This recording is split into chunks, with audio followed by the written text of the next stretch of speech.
ایران سے کسی خیر کی توقع نہ رکھیں۔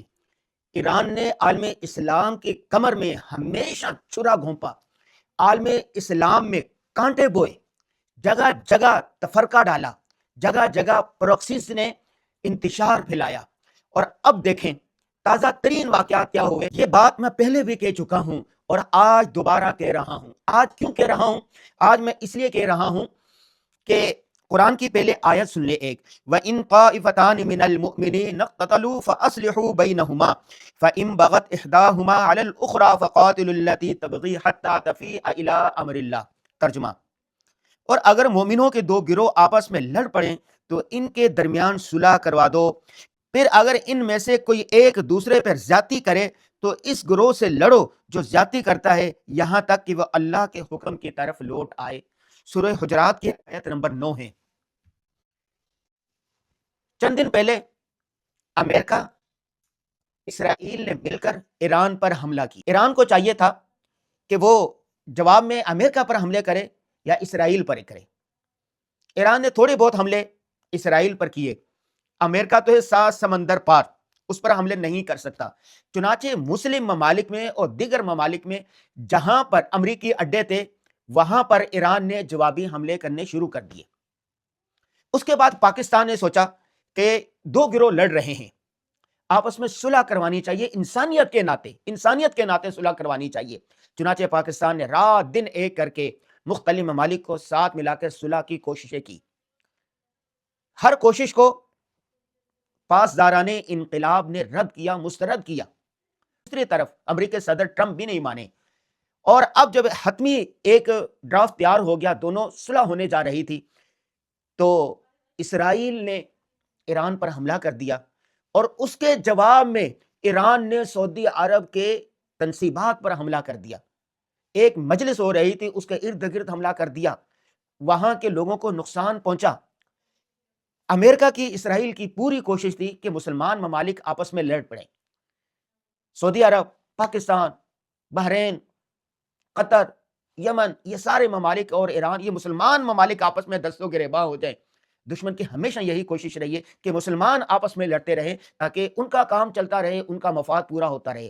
اس دفعہ پاکستان نے، جنرل عاصم منیر صاحب نے بڑی کوششیں کی کہ مسلمان آپس میں نہ لڑے۔ کل رات جو اسرائیل نے ایران پر حملہ کیا، جواب میں ایران نے جو حملہ کیا اس سے سعودی عرب کو شدید نقصانات پہنچے ہیں، اور پاکستان نے سعودی عرب کو روکا ہوا تھا کہ آپ نے حملہ نہیں کرنا، آپ نے غصے میں نہیں آنا۔ پاکستان نے ایران کو بھی سمجھایا، لیکن ایران باز آنے والا نہیں، پاسداران انقلاب باز آنے والے نہیں۔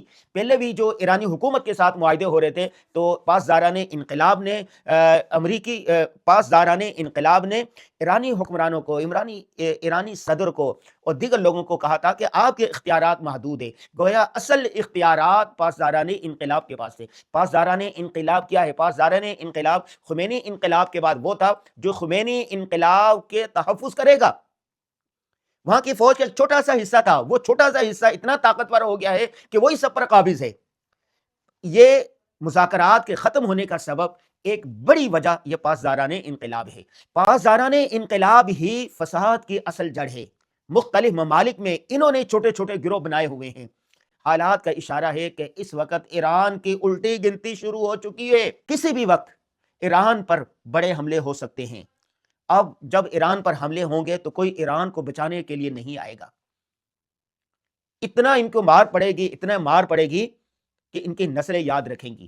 اور دوسری بات یہ ہے کہ اگر پاکستان میں رہنے والے جواد نقوی اور دیگر لوگوں نے شور شرابہ کیا، احتجاج کیا یا انتشار پھیلانے کی کوشش کی تو ان کو بھی نہیں بخشا جائے گا۔ ان کا حال بھی ویسے ہی کیا جائے گا جیسے تحریک انصاف کا کیا، جیسے اور گروہوں کا کیا۔ جب سے یہ خبریں آئی ہیں کہ سعودی عرب کے ساتھ کشیدگی شروع ہو گئی ہے کہ یہاں سے بہت سارے شیعہ ذاکرین اور ان کے رہنما شور شروع کر دیا کہ اگر ایران پر کچھ ہوا تو یہاں سے انتشار ہوگا، شور ہوگا، ایسا ہوگا، ویسا ہوگا۔ کچھ بھی نہیں ہونے والا، جس نے کچھ کیا اس کو دبا دیا جائے گا۔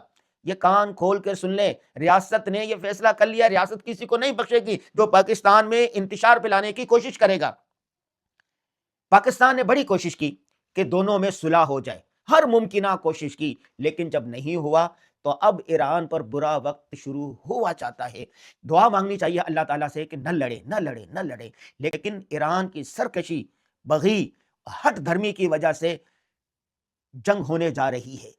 پاکستان کا سعودی عرب کے ساتھ معاہدہ ہے، سعودی عرب کو ایران مسلسل مارے جا رہا ہے، مارے جا رہا ہے، مارے جا رہا ہے۔ ان کی اصلی دشمنی ہے سعودی عرب کے ساتھ، اور پاکستان کا سعودی عرب کے ساتھ معاہدہ ہے، اور اب دونوں کے صبر کے پیمانے لبریز ہو چکے ہیں۔ بہرحال اللہ سے دعا یہی ہے کہ جنگ نہ ہو، مذاکرات کے ذریعے ہی کوئی حل نکل آئے۔ ہم دعا یہ کرتے ہیں کہ اللہ کوئی امن کی صورت نکال دے، چونکہ جنگ پھر جب ہوتی ہے، تیر چلتے ہیں، میزائل چلتے ہیں، بم چلتے ہیں، کہ وہ یہ نہیں دیکھتے کہ کون بے گناہ ہے، کون بچہ ہے، کون عورت ہے، کون کیا۔ جنگ تباہی لاتی ہے، جنگ سے پناہ مانگنی چاہیے۔